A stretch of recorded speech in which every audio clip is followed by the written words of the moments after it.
Brothers and sisters, welcome back to the Behaviour Revolution Scriptures. My name's Mark. Are you enjoying this series? Are you getting much out of it? I know I am. This whole fresh new way of looking at Scripture is just blowing my brains. It's what I've needed to go into the Word, to have a reason to go in there to say, what would Yahusha say and do if he was walking amongst us today? Not how would he have been back then, because we can read how he was back then, but we need to come back and know how to behave today, because that's what affected people back in his time. He was quoting a lot of scriptures that had already been written by Musha and lots of other people, but it was his behavior. It's what they saw when they looked into his eyes. It's who he was, that light that we talked about, that life that was swelling inside him that he gave to people. This loving kindness that they felt, this drunken intoxication when they looked into his eyes. Have you felt that before? Because that's what Yahusha offers all of us to have all day, every day. And if we're not in it, then we got more overcoming to do. Overcoming the world, overcoming who we think we are, the rights we think we have, the behaviours we think we're allowed to do. And that's what the scripture's for. Not to just be a mimic. They were wearing that, so we have to wear that, and they were eating that, so we have to eat that, and they were going to that place, so we have to go to that place. No, the whole of Scripture is a behavioural manual. It's not there to show us those, it's there to teach us how Yahusha feels about this behaviour, and that behaviour, and that behaviour. So when Abraham did this, then that's how Yahusha felt about that behaviour. But when he did this, he felt about that behaviour. It's to show us how Yahusha feels about different behaviours, so that we today, here, now in the 21st century, know what behaviours please Yahusha, so that we can be obedient. Because that's what our worship is. That's what worship today is, obedient behaviour. So if we're not going to be obedient to what the Torah, to what Yahusha's instructions say, what are we on this journey for? We're on this journey to overcome the world. What's my life for? Why was I born? Why am I here? What's the meaning of life? The meaning of life. What is your meaning of life? Do you know what the meaning of life is? What are you on this earth for? Because Yahusha wants you. And in order for him to have you, you need to overcome the world. So brothers and sisters, keep diving into this. It's totally refreshing and life-giving and amazing for me. I mean, I've started going through the Exodus now, 𝗪𝗡, reinterpreting, rewriting, all those sort of things. And so I've had a couple of weeks off the videos. You wouldn't know that because I'm just putting them out there for you. But I'm coming back now to finish off Genesis, Bereshith, because we're going to go into an amazing story now about Yusuf. Yusuf is pretty much the last main character that Yahusha uses in this amazing book of Genesis. So let's go there, guys. In our last episode, we finished off talking about Yaakov and how he buried his father, Yitzhak, and then we had a very short video about Reuben, that sneaky, depraved Reuben, trying to get his foot up on the firstborn inheritance and all that sort of thing. So I've got a picture here of where we're at so far. Yaakov, Yisrael, he had 2 blood covenant wives and he had 2 servant wives. Zilpah was Leah's servant and Rachel was Bilhah's servant. And this isn't the ideal pattern, guys. Don't start thinking, okay, like I said in the beginning, this isn't to show us, oh, he had four wives, I'm allowed to have 4 wives. Oh, can you imagine it? So this is to show us what Yahusha was permitting at that time, because the focus was very different. It didn't seem to offend him too much either that there were multiple different idols and deities going on. I'm not saying it didn't bother him, but I'm saying it wasn't the focus of Genesis, of Bereshith. It's not his focus to prove to the world that I'm the only living Elohim. That comes in our next amazing book of 𝗪𝗡, Exodus, where he's going to blast open everybody's idea about, deities and how many there are and what's going on and the power of the false idols. He's going to blast it all apart in the land of Egypt and show them who's who and who he really is, with an outstretched arm and ◓ So that's what happens next. But right now, he's permitting all these things to go on. And there's madness happening here. And now there's so many children on the scene. Look at this picture. Now there's so many children on the scene. They're at each other's throats about multiple different issues. About the birthright, about this, about that. And as we discussed in other videos, Yaqub has two main blood covenant wives. So therefore he's got two main, Reuben, that was his firstborn. That was his main firstborn, because he was the oldest child. But it wasn't his favourite wife, Leah, was it?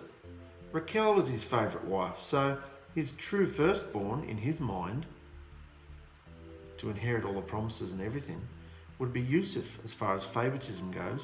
Because this here, Yusuf, Benjamin, Rachel, this was the family he initially wanted. Not saying he didn't love his other children, I'm saying this was in his mind what he wanted. He wanted to marry Rachel. He loved Rachel, and these are her children. And all this menagerie of children and family and all the squawking and bickering going on in the background, this was what he truly wanted. But Yahusha allowed other things to go on too, to grow the family, because Yahusha had a plan. The whole point was to grow his bride, to grow his blood covenant people, the 12 tribes of Israel. These 12 sons are going to turn into 12 tribes. We haven't come to that point in the story yet. That's where we're heading, to the 12 tribes of Israel. And we also looked in the other videos about the fact that Yaqub was the first man in these stories that actually only had circumcised Hebrew blood covenant children. He didn't produce any nations. He didn't produce any goyim. Abraham had both nations, goyim, and he had Hebrews. And Yitzhak had the same, because he had Yaqub and Esau. Nations, goyim, and Hebrews. But Yaqub only has Hebrews. He only has blood covenant children. So what's going to happen with these 12 tribes of Israel? Are they aware that they are in a blood covenant? I'm sure they are. They're all circumcised. They're all been taught by their father. But how's their behaviour? Look at the firstborn, who should know better. Reuben, what's he doing? What about you still have Reuben? What about Shimeon and Louis? They're the two that went on the big bloodbath to avenge the rape of their sister, Dinah. What about her? Chuffing off into the city to have a good time. And what happened to her? That's what happens if you go into the world, guys. You'll get ripped to shreds, you know? So all these children doing all this mad wickedness. And Yehuda, we're going to come into Yehuda shortly about what he gets up to. But he redeems himself in the end and changes his behaviour and comes good. We don't hear much more about the others except Yusuf and Benjamin. But the whole point of where we're going today with Yusuf is to say that we're going to step back and say, yes, it's horrible and horrific what's going to happen to Yusuf. But just like Abraham had to go through a test pit, he had to be dropped into a test pit and prove his behaviour to become Abraham. Abram had to become Abraham through testing, through trial, through flogging. He had to go through agony with his choices, with his behaviour. Yitzhak was the same. Yaqub, what an arrogant little thing Yaqub is, manipulative and deceiving people and taking the birthright off his brother and then sneakily getting it off his father and doing all this stuff. And so he has to be taken from his family, nearly 1,000 k's north, where he gets scammed himself. He gets manipulated out of the firstborn daughter. He gets all this stuff happen to him. So he has to go through a crucible of fire as well.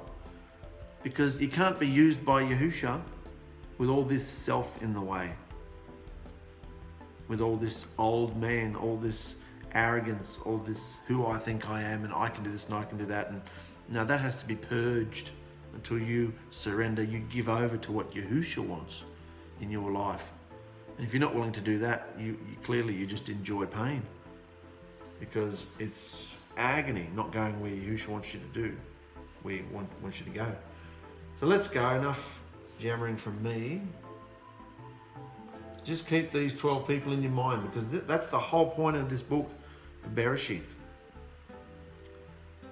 We're coming to the conclusion, you know. We're crescendoing into a grand climactic event that's going to happen here with these 12 people. So we went into what Raven did, and we saw Esau's family tree, and now we're coming to Yusuf. So just keep in mind that there's a purpose behind all this. Yahusha's doing something. Isn't that an amazing coloured coat? This is someone's interpretation of it, and I like it, so it's there. So Yusuf, this is the guy we used to call Joseph. His real name is Yusuf, and his royal tunic. Yisrael, that's Yaqub, Yisrael, settled in Hebron, in the land of Canaan, where his father had travelled years before. And this is the account of how Yahusha blessed and increased his family.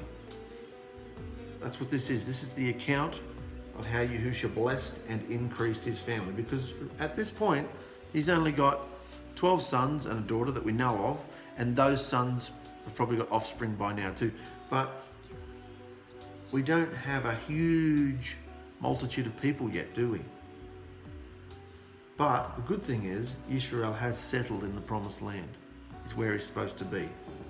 Covered with surrounded by the covenant and the protection of Yahusha's instructions and promises. So he's happy about that. He doesn't want to go anywhere or do anything. He's happy he's in the promised land. So this is the account of how Yahusha blessed and increased his family. When Yusuf was 17 years old, remember Yusuf is the firstborn of Rachel. Remember, Rachel waited for ages to have a child. She sent Yaqub off with her servant wife to have children, and Leah's concubine, Leah's servant wife had children. Leah had children, and finally Rachel had a son, named him Yusuf. So this was Yaqub's first child with his favourite wife. So when Yusuf was 17 years old, he helped in the tending of his father's flocks, working for his half-brothers, the sons of his father's servant wives Bilhah and Zilpah. And Yusuf was up himself. He was a bit up himself. Bit of the arrogance sniffing around there. Yusuf was up himself, always snitching on his brothers. Snitch, bitch, snitching on his brothers. And lifting himself up in the eyes of everybody. Snitch. One of those annoying little siblings that kept running around, dobbing on everybody. Dobbers wearing nappies. You know, like, he's a snitch. He's up himself. Thinks he's amazing, probably because of the favour he gets from his father. Thinks he's the aunt's pants mate. And he's snitching on everybody. Going around causing trouble, dobbing. And Yisrael loved Yusuf more than all his other children because Rachel, his favourite wife, had given birth to Yusuf in his old age. So he had his together. He had his stuff together. He was getting older. He had his parenting, his styles, and his opinions, and his life's experiences, and his wisdom, things you get as you get older. He just had his stuff together. And so this child, he could enjoy it like like when people have grandchildren, they enjoy them much more because there's no pressure. You don't have the pressure of, you've had more life experience, so you enjoy it more. So he had, Rachel had Yusuf when Yaqub, or Yisrael, was very old. So it was his favourite child. So Yisrael had a beautiful, multicoloured and ornamented royal tunic made for his son Yusuf. But after giving him this very special gift, his brothers hated Yusuf even more because they saw how much their father loved and favoured him. So they treated him harshly and had nothing but cruel, horrible things to say to him. Can relate to that? I've got lots of children in this house. If I chose to show any intense favoritism towards one child for more than 5 minutes, everybody would be up in arms. How come he got one of those? I didn't get one of those. So if ever there's anything we need to get them all the same, get them all the same colour. If it's food, get them all the same flavour, so there's no fights. No favoritism, you know, like heaven forbid you lift any child up more than any other. No, you got to treat everybody the same, all right? Might be mad, but everybody's got their precious little princess feelings that get hurt, all right? So, of course, Yahusha has favourites. Yahusha favours those who behave themselves. Yahusha favours those who want to please him, you know? So, let's go. So his brothers hated him because he was favoured. He was a favourite son. And in this circumstance, it wasn't necessarily because of anything he did or his behaviour, just because of who he was in the pecking order with the favourite wife. So that would have made them more angrier because they're working hard for their father and he's lifting up some other younger son who's a little brat. He's lifting up this brat who's up himself, dobbing on everybody. So he's milking it. Dad! He's probably getting everybody into trouble. So he gave him a multicoloured coat. His brothers are jealous and hate him. Had nothing but cruel, horrible things to say to him. Amazing in the turquoise here, amazing gifts like this were traditionally only given to the firstborn son. But due to the behaviour of his older sons, Ya'qub had no favour for them. Well, Laban's out because he slept with his father's servant wife. Screwed his father's wife. Says, "You're out, mate. You're not my favourite." And his other two sons caused him huge embarrassment and heartache, and, you know, they ran because after that bloodbath that those two murderous sons did, always causing trouble. So those two are out. They were the three older children. You couldn't stand those three children because of their behaviour. So now we've got Ya'qub. And until I studied this and looked into the family tree and everything, I realised, well, Ya'qub actually is his firstborn from that wife. So in his mind, he's giving his firstborn, who he still favours, an amazing gift like you would give to your firstborn son, because he's going to inherit everything you are anyway. So amazing gifts like this were traditionally only given to the firstborn son. But due to the behaviour of his older sons, Ya'qub had no favour for them.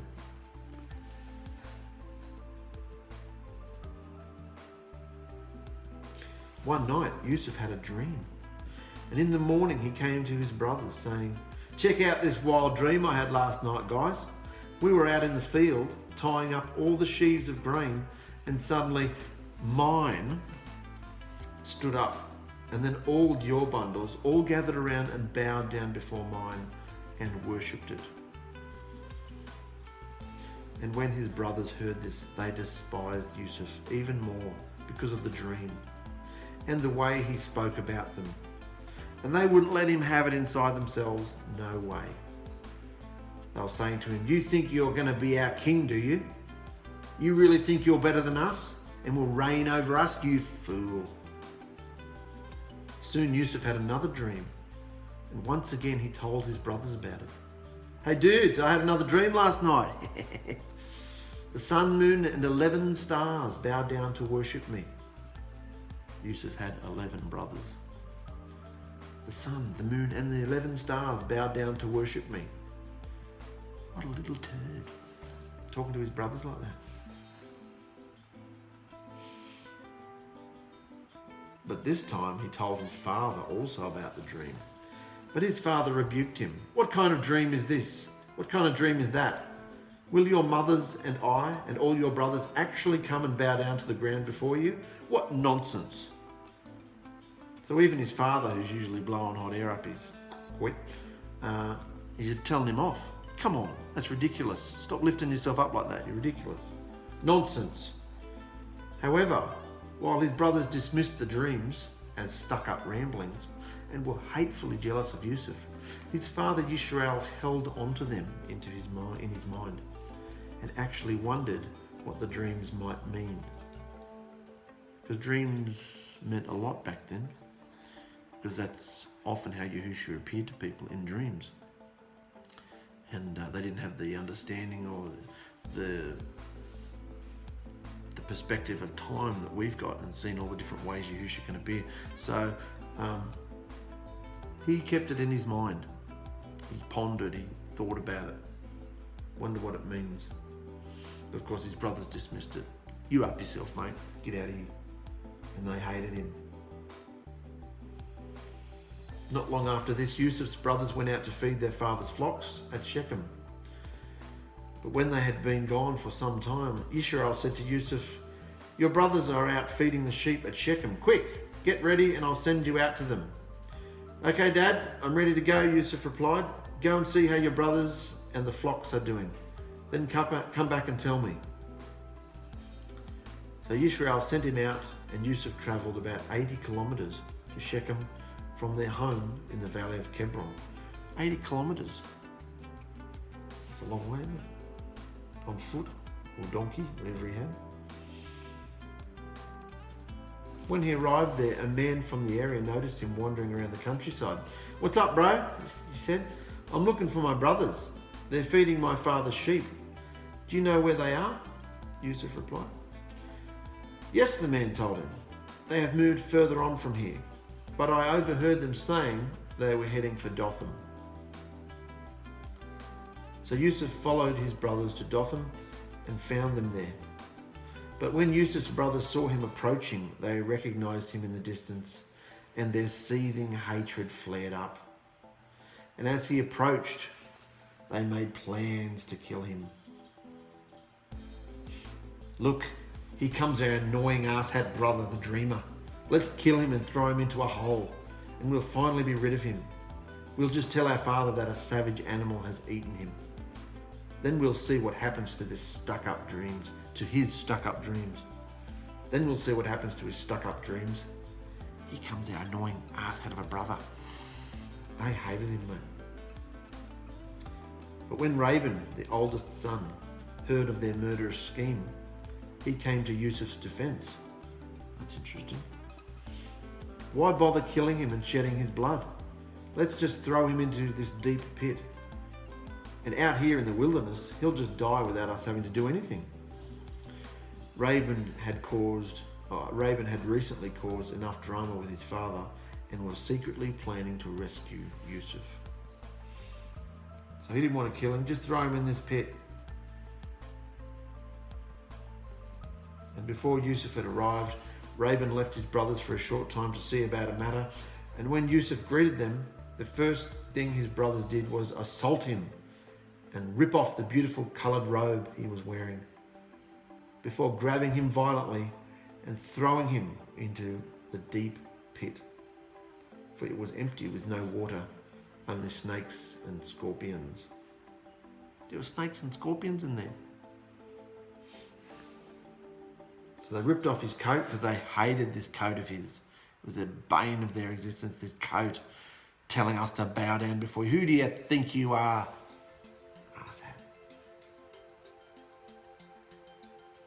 And Yusuf cried out and wailed for help. So he's screaming, crying, making a huge scene. He's petrified. He's only a young teenager here, crying out and wailing for help, getting more and more distressed and afraid of the snakes and the scorpions. But his brothers wouldn't answer him. They even moved away from the sound of his weeping. Then, just as they were sitting down to eat, feeling quite good about themselves, He's in this pit, weeping and wailing, petrified of the snakes and scorpions. He's having a fit. And they've moved away so they don't have to hear him. And they're eating like it's nothing. See how wicked they are? Jealousy, envy, wicked. So just as they sat down to eat, feeling quite good about themselves, they saw a caravan of camels in the distance, coming towards them. It was a group of Ishmaelite traders, taking a load of spices, balms and myrrh from Gilead down to Egypt. So these Ishmaelite traders are descendants of Ishmael. Yeah? Abram's first son.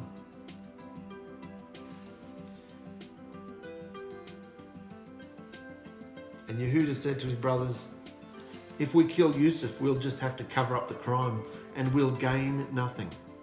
So instead of hurting him, let's point him off to those Ishmaelite terrorists."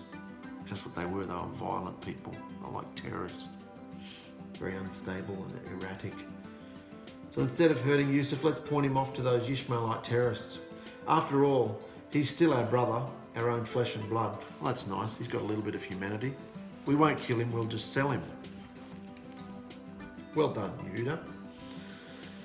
And his brothers agreed. So when the Ishmaelites, who were Midianite traders and a violent people, came by, Yusuf's brothers pulled him out of the pit and sold him for 20 pieces of silver. And the traders took Yusuf to Egypt. Cheerio, Yusuf, he's gone. They took him to Egypt. Not long after, Raven returned to the pit to rescue Yusuf, and when he discovered that he was gone, he panicked and tore his clothes. That's what they did in this time when they were grieved. That's what Yaqub did after the big bloodbath, remember, in the city, what his sons had done. They ripped their clothes. Whatever head coverings they'd come off, they'd take they'd shave they'd do all this stuff. They'd rip their clothes and they'd do all this dramatic stuff. So Raven ripped his clothes in grief, panicking. Then he found his brothers and cried, "What the hell have you done? The boy is gone. What will I do now? Where can I go? I'm the oldest. He was my responsibility. What will our father do to me?" So we've seen what happened to Raven in the chapter before, in the video before, sleeping with his father's servant wife, and the STD, the infection he got in his groin, and his father had to pray over him, and he hasn't been the same since, still can't look his father in the eye. Now what's going to happen? His favourite son's gone. It was my responsibility. I'm the oldest. Buck stopped here. Will fall on top of me, this blame. Then the devious brothers thought it nothing to kill one of their father's young goats that they were supposed to be looking after. Just killed one of them. And they dipped Yusuf's colourful coat in its blood. Then they returned home and took the beautiful coat, all ripped and bloody, to their father, saying, "Look what we found out in the field. Doesn't this robe belong to Yusuf?" Like they didn't know. "Doesn't this robe belong to Yusuf?" I'm so innocent. And Yisrael went pale, recognizing it immediately. "Yes, it's my son's robe. A wild animal must have eaten him." And Yisrael tore his clothes and wept bitterly. He didn't just cry, he wept bitterly, bawled his eyes out, weeping bitterly. "My wonderful Yusuf has been torn to pieces." And seeing their father wailing unstoppably, the brothers wept also, and a wave of thick grief came over the whole household. And Yisrael fell down to the ground, as still as a stone, in shock. And Yehuda nursed his father's head as tears gushed down Yisrael's face.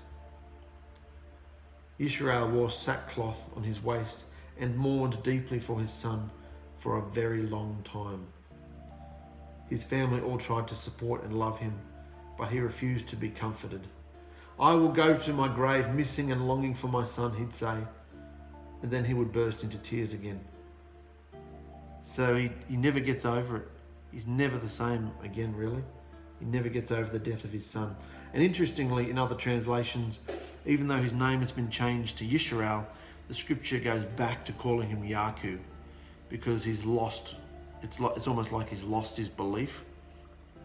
He's lost his promises of who he is and the fact that Yahusha's protecting him, and he's forgotten about all that. He's just in grief. Misses his son. It was his favourite son of his favourite wife, who's now dead as well. So all he's got left from that small little family is Benjamin. So he's in total grief, and he's kind of lost the plot. That's where Yaqub, or Yisrael, is at this point in the story. So Yusuf gets taken to Egypt. Yusuf was taken to Egypt by Ishmaelite traders, and he was sold to Potiphar. Potiphar, not Potiphar, Potiphar, who was an officer of the Pharaoh himself, the king of Egypt. Now we're talking a lot about the Pharaoh here. Other translations, the BYNV has changed that PH to an F. Pharaoh, calls him Pharaoh. Gives him a flick back hairdo. Farrah Fawcett, huh? No. I didn't choose to do that because we're in the 21st century and I didn't want people to think that was someone's name. We all are very familiar with the Pharaoh, and so I've just kept it as the Pharaoh. I've kept it as Egypt as well, because we know where Egypt is. I'm trying to make it easy here, all right? Names of people, I've taken into the Hebrew because, you know, that's their name. You should at least have that much respect for a person. Call them by their real name, Hebrew name. But Pharaoh is not a name. Pharaoh is a position, it's a title, like Mr. President, the Abimelech, the Pharaoh. So we've just keeping it simple. Egypt, Pharaoh. Use real words, Mark, so we can understand you. He went to Egypt and he was taken to Potiphar, who was an officer of the Pharaoh himself, the king of Egypt, and also the captain of the palace guard. This is interesting, guys. Tune into this, because I didn't know any of this. A few decades before this, the Egyptians, so the Egyptians are descendants of Noach's cursed son, Ham. If you haven't been following these videos, Noach's son Ham, who was cursed because his pervy little son Ham and his son Canaan, they were cursed. They were the cursed line. Sodom and Gomorrah came out of that line. Nimrod came out of that line.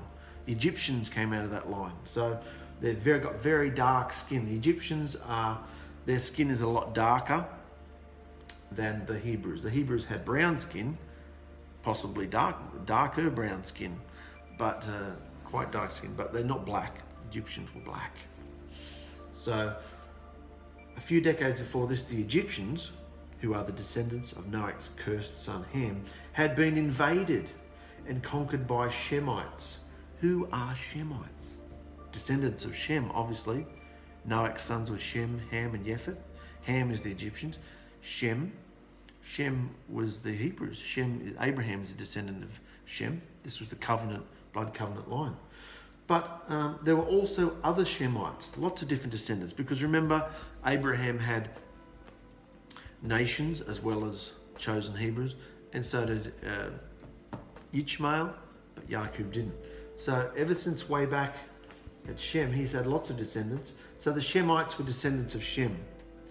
But because Abraham and Yitzhak and Yaakov are also descendants of Shem, that makes them kind of cousins.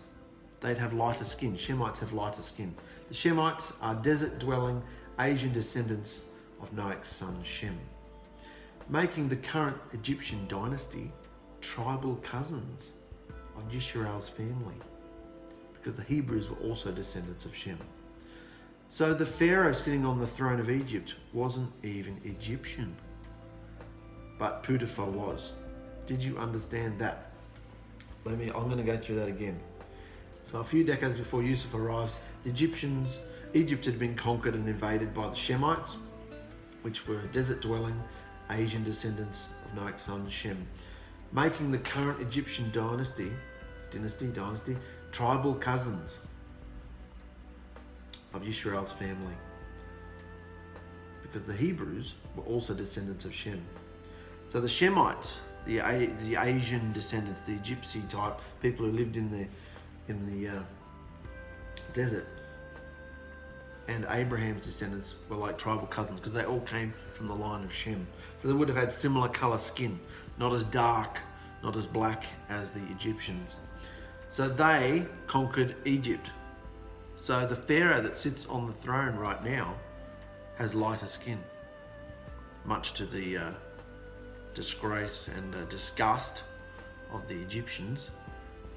They'd been conquered by lighter skinned people. But this is interesting to see why things happen as they go on. So the Pharaoh sitting, that's the main thing to understand here. The Pharaoh that's sitting on the throne of Egypt wasn't even Egyptian, but Potiphar was Egyptian. You got that? We have a lighter skinned Pharaoh, a lighter skinned Yusuf. We have the Shemites that have lighter skin, and we have Abraham's descendants that have lighter skin. Lighter shade of black, lighter shade of brown was what I'm saying. Not lighter skin like me, because that's thousands of years later. But I'm saying they're not black as black, like the Egyptians were. Do you understand that? This was all interesting to see, the economics and the racial thing that's going on here, and what happens with Yusuf and why and how. to see the background of it. So you got that? The Pharaoh is an Egyptian. They've been conquered by Egypt's been conquered by the Shemites.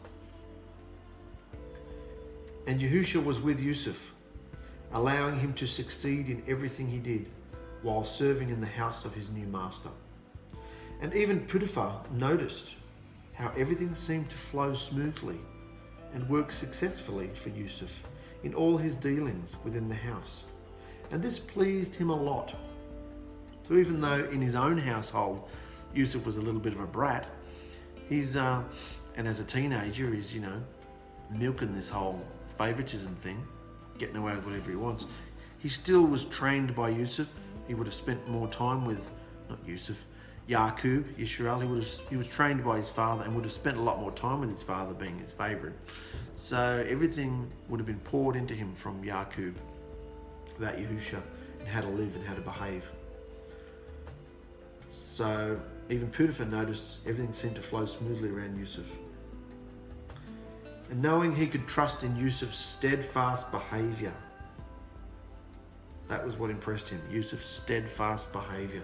He stayed the same. He was organised, had everything disciplined and in order. Potiphar knew he could trust in Yusuf's steadfast behaviour. He promoted Yusuf to the chief servant over all his household, so that he personally managed and oversaw every duty within all his properties.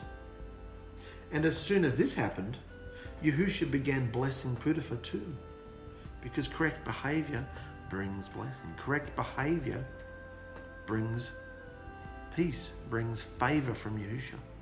We can all learn from this. Order, discipline, routine. So he personally managed and oversaw everything in property. As soon as all this happened, Yahusha began blessing Potiphar too. His crops and livestock flourished, and all the household affairs ran uber smoothly. So finally, Potiphar gave Yusuf complete responsibility and rule over everything he owned. Because with Yusuf around, he didn't have to worry about anything, not even the food he ate.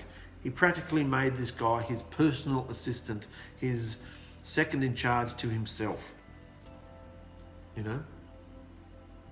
These days in the 21st century, husbands and wives would work like that. You're each other's second in charge, depending on how your household functions. But back in those days, the wives were doing other things. They were almost treated like possessions in one aspect. So your second in charge was a great responsibility. And this guy was a slave. Yusuf was a slave. And Potiphar wasn't a Hebrew. Potiphar wasn't a Shemite. Potiphar was an Egyptian, pure-blooded Egyptian, black skin. So he wasn't showing any racial favoritism there. So for Yusuf to impress Potiphar that much, his behaviour must have been stellar. So Yusuf's now boss, basically. So Potiphar's going off to do all this stuff with the Pharaoh because he's an officer of the Pharaoh. He's going to do his official business, knowing that he doesn't have to worry about anything at home, doesn't have to worry about the food, the crops, anything. Yusuf is looking after everything. Didn't even have to worry about the food he ate. Here we go. Yusuf was very easy on the eyes. He was tall, dark and handsome, and very well built. And Potiphar's wife began flirting with him and looking at him with eyes full of lust. One day she approached him seductively, battering her eyelids. "Yusuf, come into my chamber," she whispered in his ear. But Yusuf refused and continued on with his work. So she tried again the next day, a little stronger. "I want you to come and lay with me. I promise you'll like it." But he turned and said, "Look, how can I do such a wicked thing? My master trusts me with everything in his entire household, and no one has more authority here than me. He has held nothing back from me except you, because you are his wife. It would be a great evil in the eyes of my Elohim." It would be like today, having a personal assistant who is allowed to go through your computer, through your wallet, through your phone, through your everything. Like celebrities have personal assistants that do everything. They handle everything. The celebrity sits back, does nothing. So Yusuf was allowed through his master's desktop drawers. He could rifle through anything. He could go through any of his master's business about anything. His master trusted him 100%. His character. He knew that if he was doing something there, he was running the place. He knew what he was doing, paying the bills, working out the crops, feeding the servants, looking after the household and everything. He fully trusted him. So that's why Yusuf says, my master has held nothing back from me, except you. I can't go into you because that would be a great evil in the eyes of my Elohim. So he's behaving as his Elohim, as Yahusha wants him to. In the face of wickedness, in the face of lust, in the face of a pagan wicked system that often wrote off any kind of sexual conduct as just worship to an idol. It's okay, we're worshipping our idol. This is how we do it, like they just make excuses for their own lust and depravity and say we're worshipping an idol. That's how we do it. It's paganism. So Yusuf's turned her down. But she kept pressuring him day in and day out. But he refused to have sex with her and began avoiding her as much as possible. One day, however, when no one was around, she came and grabbed him by his loincloth. What's a loincloth? Tiny little skirt thing. There's a picture there. That's some artist's interpretation. See his little loincloth there?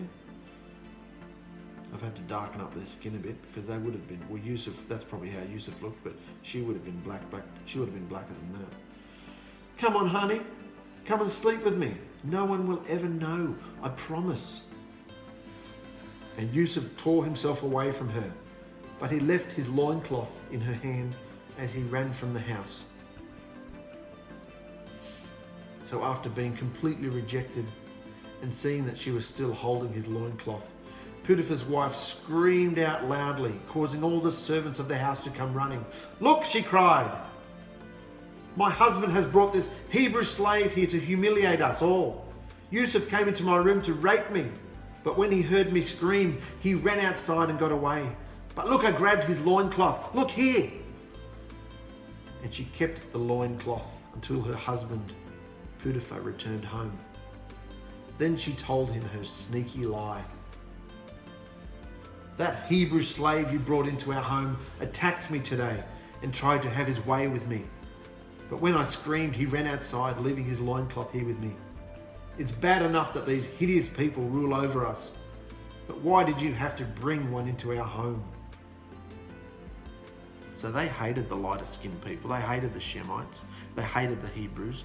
They were quite racist, the Egyptians. They thought they were El Supremo. It's quite different to how history goes on down the line, isn't it? How the black people are treated. They were quite racist.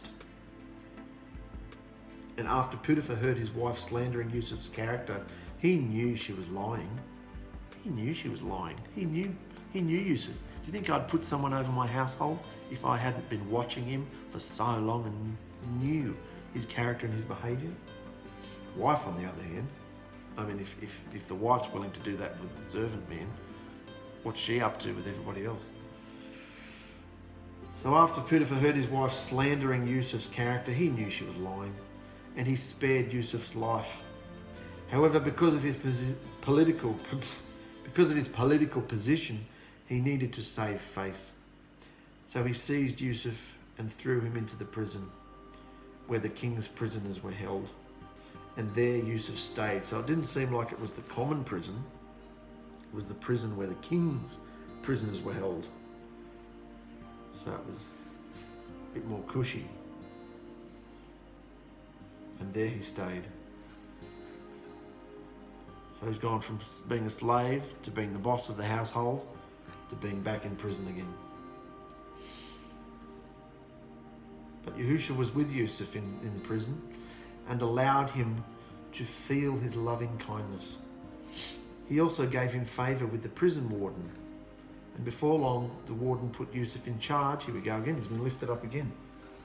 He's been put in charge of all the other prisoners and gave him authority over everything that happened in the prison. And because of Yusuf's hard work and trustworthy behaviour, the warden had no more worries because Yusuf looked after everything. Is this your behaviour, guys? If you are an employee, is this your behaviour? If you are a wife, a husband, if you are a child, if you are living under someone else's home, if you are children, is this how you are to your parents? And is this how we are in our lives, whether you are the boss or the employer? Is this how we treat other people? Is this how we behave?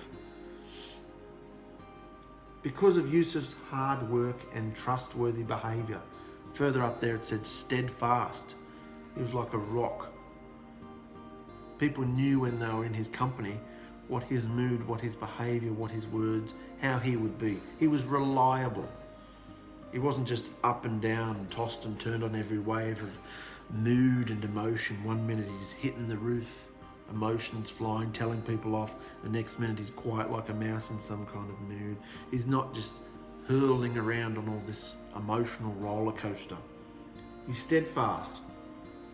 Boudicca could trust him, and now the prison warden can trust him. He's put him in charge of the prison. This guy I look after. I can kick back, put my feet up, do something else. This guy I look after the prison, even though he's a prisoner himself. I know he's not going to rot the system. I know he's not going to take advantage of me. I can trust him. So his behaviour must have been shining for that decision to be made. So Yusuf looked after everything. And despite being betrayed and sold into slavery, Yusuf's active belief in Yahusha's principles, not just head knowledge rattling around, it's got to be active belief. It's got to be day to day. We live now in the 21st century. Our belief can't be what's going on here. Our belief has to be active today. When we hear something from Yahusha, is that really you, Father? Well, go and do it and find out. If it works, it must have been me, he says. If it doesn't work, well, that must have been one of your own little grand schemes. That's how we get to know Yahusha's voice. Listen and do. Hear and do. You don't always get it right because we've got unclean spirits and we've got our own feelings and emotions and desires and thoughts and schemes and plans in there. And then we've got Yahusha's voice as well. So we have to believe, I heard that from Yahusha, if I'm going to try it and see what happens. And then when it works, you go, okay, you're starting to hear you're starting to get used to the tone and the frequency of Yahusha's voice, and you're starting to realise that it's a little bit different to the spirits, unclean spirits, and it's different to your own ideas. You're starting to tune into Yahusha's voice. If you never practice, what experience are you having? Oh, you can learn all these scriptures back to front and quote scriptures and their chapters and their verses, what uses that. But is your belief active in your day to day? Yusuf's active belief in Yahusha's principles. So despite being betrayed and sold into slavery, Yusuf's active belief in Yahusha's principles that he'd been taught by his father allowed him to be cool, calm and collected and handle everything. It's cool, baby. No problems. Nothing's a problem. He doesn't fly off the handle. He handles everything. Yusuf's active belief allowed him to be cool, calm and collected and handle everything well in the prison. And Yahusha caused everything he did to prosper and succeed. And that's the goal here. Do you want to have favour with Yahusha? Now we can say, oh, he's no respecter of persons. Yes, but he favours those who please him like any father would. He favours those who want to make him happy, who are obedient to what he asks us to do. Not because our obedience gives us deliverance and we have to earn our salvation and all this BS they're going with. No, that's just an excuse. If you love someone, your husband, your wife, you do what they like. You do what they want you to do. You want to please them, don't you? You get to know them and then you do what makes them happy. And in this case, Yahusha wants us to follow his instructions that are for our benefit anyway.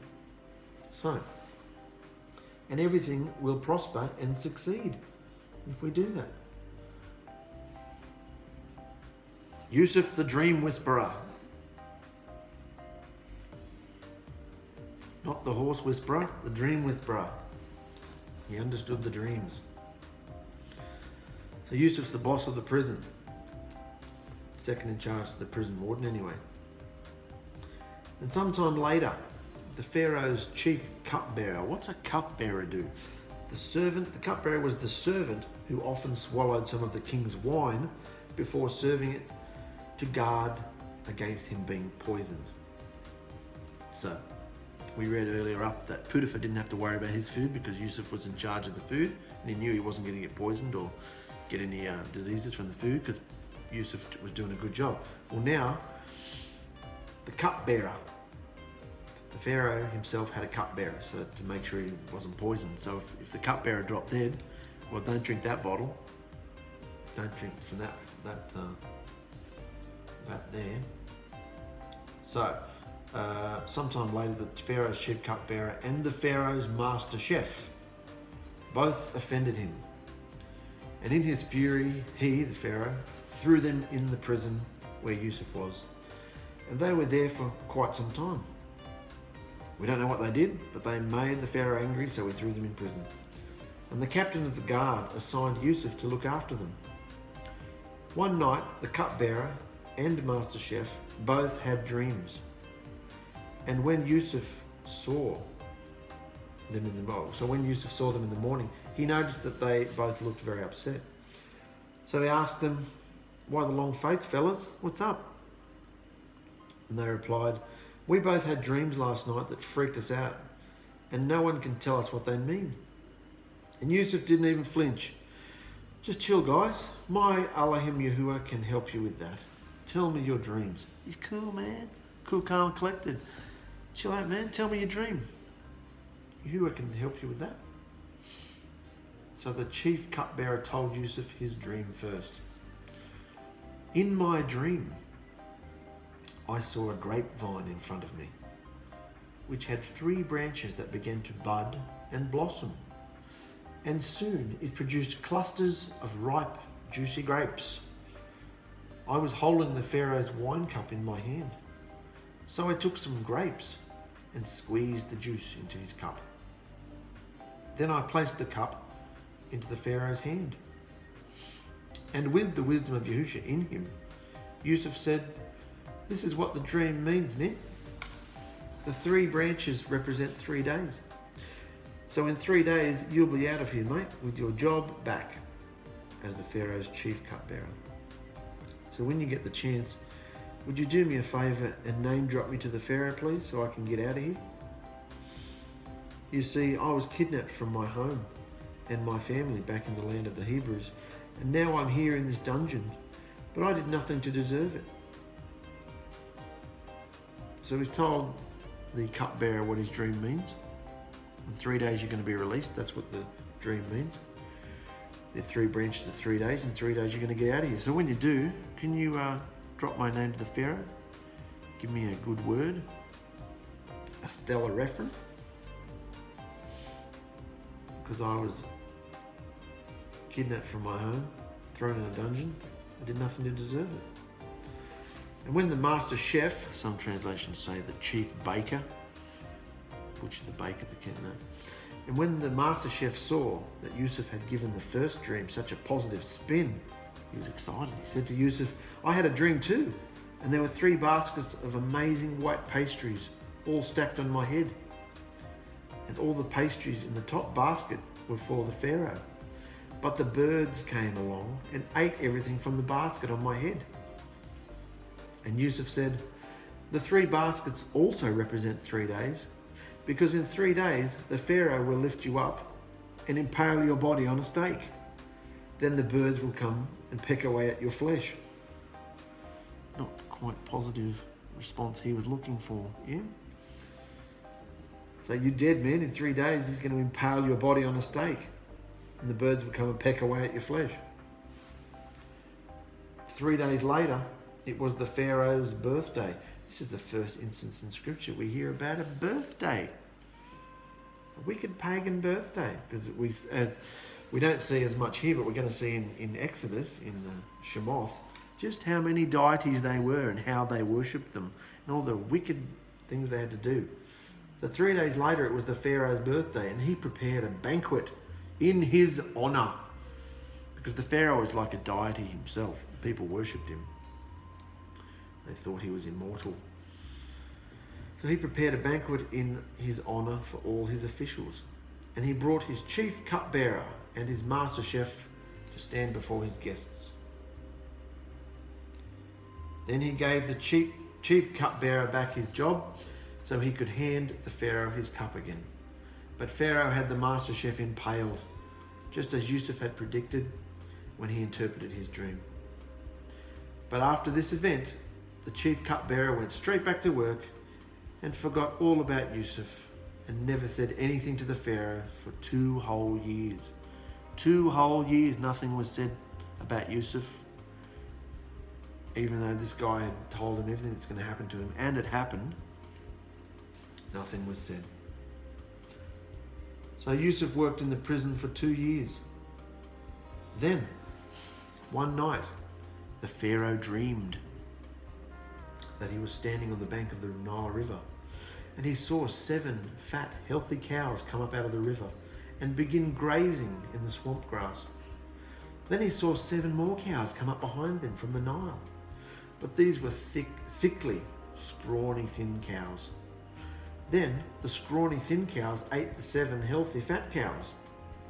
And at this point in the dream, the Pharaoh woke up in a hot sweat. But falling asleep again, he saw 7 heads of grain, plump and beautiful, growing on a single stalk. Then 7 more heads of grain appeared, but these were shriveled up and withered by the east wind. And these thin heads swallowed up the 7 plump, well-formed heads. Then the Pharaoh woke up again and realized it was all a dream. The next morning, though, he was very disturbed by the dreams. So he called for all the magicians, diviners, and wise men of Egypt. And when he told them his dream, none of them could tell him what they meant. So finally, the king's chief cupbearer spoke up and said, "Oh, great Pharaoh, I've screwed up big time. I've screwed up big time, oh great Pharaoh. A couple of years ago, you imprisoned me in the palace of the captain of the guard, and one night your old master chef and I both had dreams. And there was a young Hebrew man with us who interpreted our dreams. And everything happened just as he had predicted, for I was restored to my position as your cupbearer, and the master chef was executed and impaled on a stake. And I completely forgot about him until today."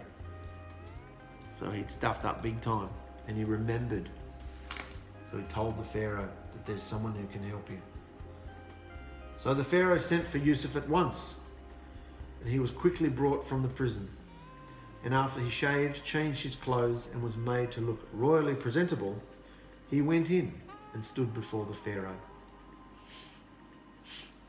Then the Pharaoh said to Yusuf, "I had a dream last night, and no one here can tell me what it means.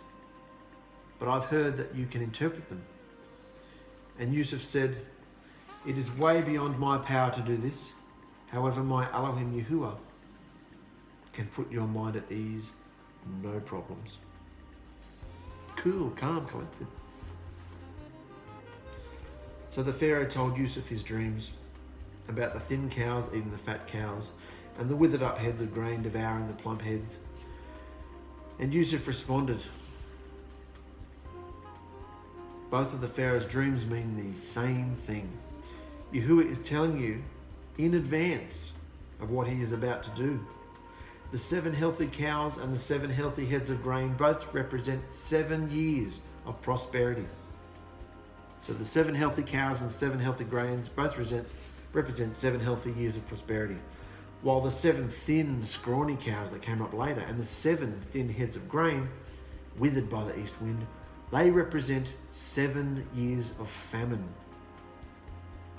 So we've got 7 years of prosperity, followed by 7 years of famine. And this will definitely go down as you have seen it, because Yahuwah is telling you right now what he's going to do. The next 7 years will be a period of great prosperity throughout the land of Egypt. But afterward there will be 7 years of famine and such scarcity of food that all the good years of fat abundance will be nothing but a distant memory, for it will destroy all the land. Now, great Pharaoh, you've practically had the same dream twice now, which means 𝗂𝗓𝗓𝐿 is telling you this is really going to happen. So you should find an intelligent, wise man and put him in charge of the entire land of Egypt, appointing supervisors over the whole land, and get them to collect 1/5 of all the crops during the 7 good years, and have them gather all the food from those good years and bring it into your storehouses. Store it away and guard it, so there will be food in the cities. Then there will be enough to eat when the 7 years of famine come to the land of Egypt. Otherwise, this famine will destroy this whole land. And the Pharaoh was so relieved by Yusuf's interpretation and suggestions, and he rejoiced, saying to his officials, "Have you ever seen anyone? Have you ever seen anyone else so cleverly gifted with intelligence and wisdom around here? Have you ever seen anyone else so clearly gifted with intelligence and wisdom around here?" And he had wise men. It was their sole purpose to be wise. He had soothsayers, he had diviners, he had magicians. And yet he's taken this young servant from the prison, and he's so relieved, and everything Yusuf said has just rung home with him. Have you ever seen anyone else so clearly gifted with intelligence and wisdom around here? And this is the Pharaoh, the one that everybody from foreign nations visits, bows down before, brings gifts, brings wisdom, brings prophecies, brings everything to this man. And he's so impressed with Yusuf. So what's flowing through Yusuf? There's only one being that can be flowing through Yusuf to be so impressive. The same being that flows within us. Yahusha. That's how impressive he was to a pagan king. So we're going to leave it there for this video, guys. And next video, we're going to go into a bit of a side story about Yehuda and his little mischievous adventure. Because as the story branches out, and we're going to go into this next episode, we've got 2 key players on the lineage line. We've got Yusuf and we've got Yehuda. Why is Yehuda special? When he's not the eldest, he's not the favourite, he's not this, he's not that. Why is Yehuda special? We're going to find out. And Yusuf, of course, is now in prison, but it looks like, and I've given it away by the next heading, Yusuf, the governor of Egypt. He gets risen up to be the governor.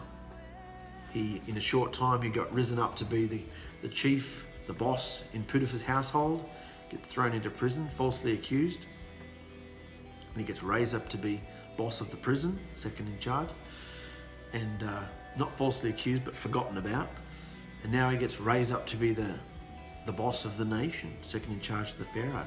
So can you see how he's constantly being falsely accused, lifted up because of his behaviour, falsely accused, lifted up, forgotten about, lifted up. He's going through this process of, in the highs, seeing what Yahusha's going to do, and in the lows, seeing that this is his process.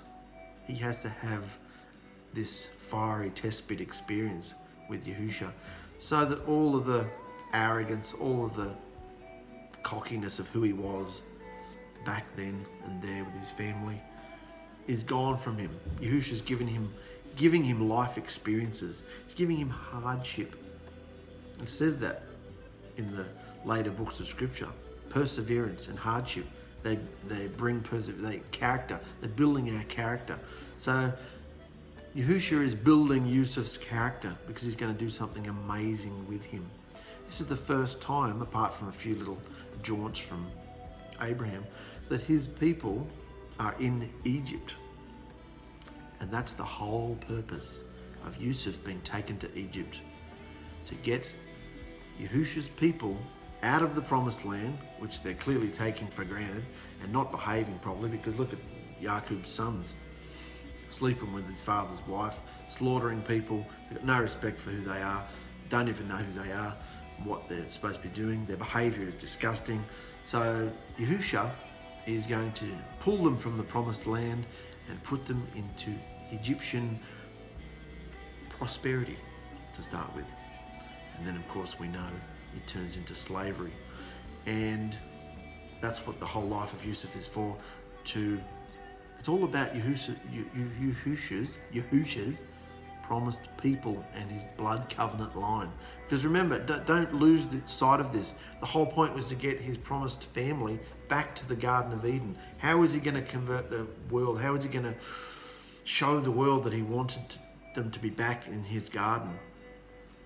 And he wants to deliver them. How is he going to do that? He was raising up a people to be an example, to be a witness. And he was starting with the 12 sons of Yaqub. They were supposed to be his prized possession, a chosen multitude of people, an assembly of nations. So I'll leave it there, brothers and sisters. We've got some more amazing things to go into. Love you. See you later.